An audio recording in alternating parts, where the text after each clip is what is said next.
प्रियानीज ब्लॉगमध्ये आपले सर्वांचे स्वागत आहे।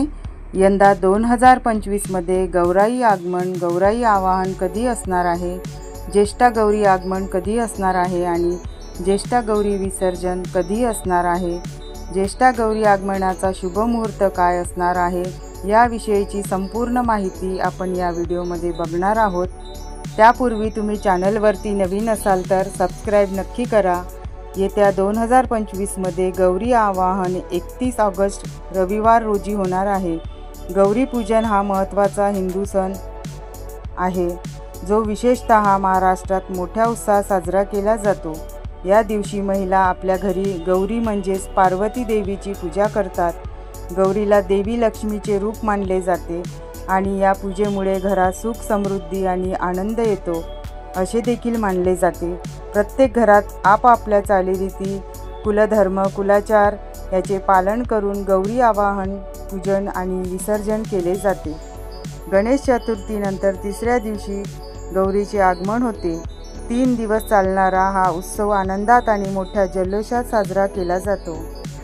भाद्रपद शुक्ल सप्तमीला अनुराधा नक्षत्रात गौरी आवाहन केले जाते। ती एकटी येत नाही तर त्या दोघी बहिणी येतात, म्हणून त्यांना ज्येष्ठा आणि कनिष्ठा गौरी म्हणतात। गौरी ही गणपतीची आई म्हणजे पार्वती माता आणि माता लक्ष्मीची थोरली बहीण मानली जाते। 2025 मध्ये गौरी आवाहन कधी असणार आहे आणि शुभमुहूर्त काय असणार आहे तर पहा। 2025 मध्ये गौरी आवाहन 31 ऑगस्ट 2025 रोजी रविवारी होईल। 1 सप्टेंबरला सोमवारी ज्येष्ठा गौरी पूजेचा शुभमुहूर्त पहाटे 5:59 ते संध्याकाळी 6:43 पर्यंत असणार आहे आणि तिसऱ्या दिवशी ज्येष्ठा गौरी विसर्जन 2 सप्टेंबर 2025 रोजी होईल। पहिल्या दिवशी 31 ऑगस्टला गौराई आवाहन केले जाते, त्यांना घरात आणलं जातं। दुसऱ्या दिवशी म्हणजे ज्येष्ठा नक्षत्रावर गौरींची पूजा केली जाते। सकाळी गौरींची पूजा, महालक्ष्मींची पूजा करून आरती करून वेगवेगळ्या फराळाचा नैवेद्य दाखवला जातो। नंतर संध्याकाळी पुन्हा आरती करतात। पुरणपोळी, ज्वारीच्या पिठाची आंबील, आंबाडीची भाजी, 16 भाज्यांची एकत्र भाजी वगैरे पदार्थांचा नैवेद्य दाखवला जातो।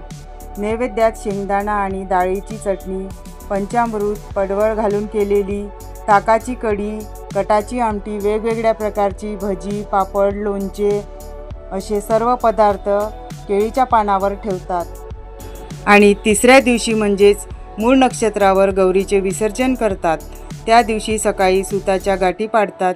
त्या सुतात हळदी, कुंकू, सुकामेवा, बेलफळ, फुले, झेंडूची पाने, काशीफळाची फुलं, रेशमी धागा या वस्तू टाकून गाठी पाडतात। नंतर गौरीची पूजा आणि आरती करतात।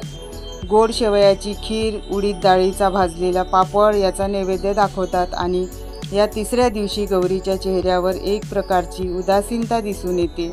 गौरींची आरती पूजा करून पुढच्या वर्षी येण्याचे आमंत्रण देऊन त्यांना निरोप दिला जातो आणि त्यांचे पाण्यात विसर्जन केले जाते। गौरींचे पाण्यात विसर्जन केल्यावर परत येताना थोडी वाळू घरी आणून ती सर्व घरभर टाकतात, त्यामुळे घरात समृद्धी येते व झाडाझुडपांचे कीटकांपासून संरक्षण होते ही मान्यता आहे।